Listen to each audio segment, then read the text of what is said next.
Excellency, I know that many of us will share my plight today. My plight today is just like a member of the clergy, either a father or a padre who is asked to eulogize a bishop, but not to talk about the bishop's religiosity or religion.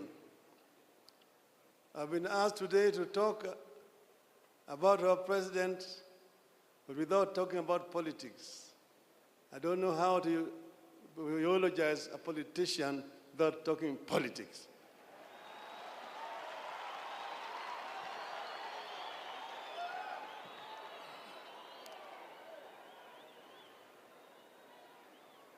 The family of Mwai Kibaki, led by Jimmy, we are all with you as the nation of Kenya at this very, very sad moment when we say farewell to a great Kenyan patriot, Emilio Mwai Kibaki. But then, how did Mwai Kibaki come into where he came into? You know, Mwai Kibaki as a youth, Mwai Kibaki as a student, Mwai Kibaki as an intellectual, Mwai Kibaki as a politician. The story was told to us by Jaramogi and Mwai that after KANU was formed in Nyayo Stadium in 1960, our draft constitution had been presented there, had been prepared by the one Mr. Ojino Okeo, who was Jaramogi's secretary.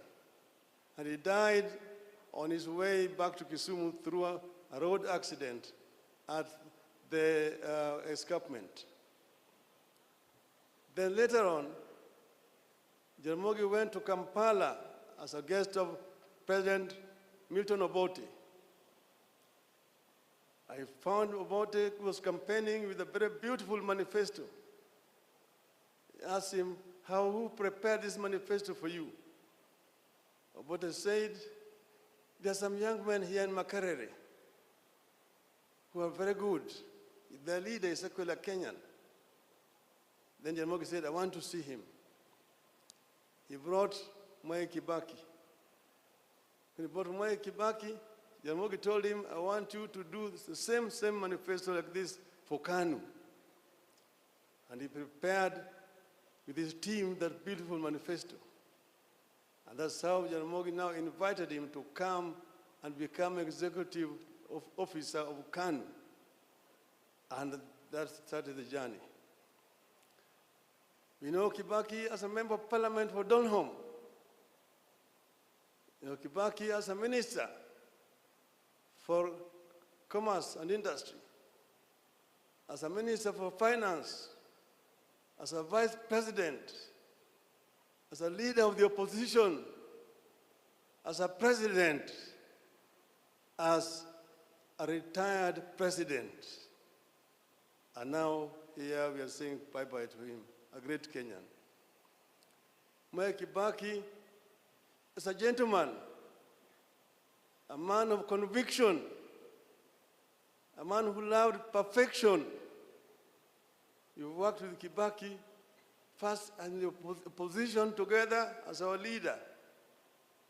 How he used to lead, how he would discuss the budget and come up with eloquent exposition of the budget, better than the Minister of Finance, and tell them how it should be done. Kibaki will tell you, these people don't know what they're doing. Bure kabisa. And when it's a lot of nonsense, he say, imavia kuku.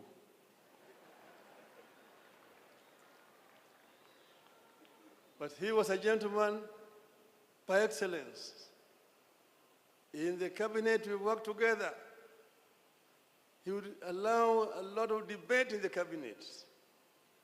And he also gave the ministers a lot of authority and power to run their ministries, so long as you do not get yourself involved in graft. The biggest enemy of corruption, Mwai Kibaki. And nobody is indispensable when it came to issues of corruption.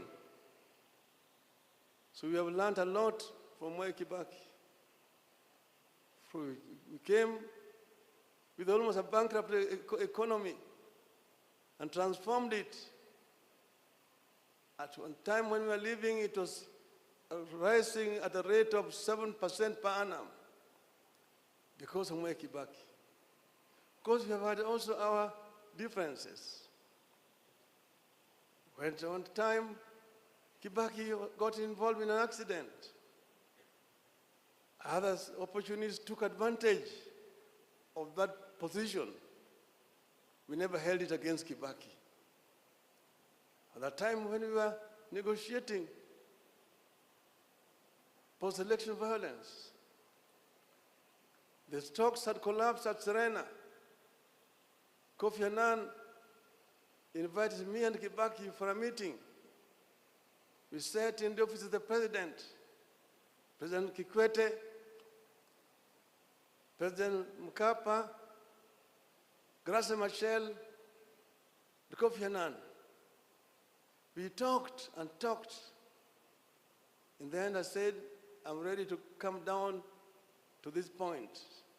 This is the reduced minimum. And Kibaki then agreed. So when we agreed, we shook hands. After shaking hands, the other people now wanted to come into the room to try to persuade him not to agree. He told them, tumemaliza kila kitu. Sasa hakuna kitu tena, tunakwenda kuongea na dunia sasa. And we came out and shook hands with Mwai Kibaki, and he kept those words. There were differences sometimes in the course of running the government, but all of them were able to resolve them amicably. So in retirement, we will continue to remain friends. Each time he has been an advisor to me in many ways. So I've truly lost a friend.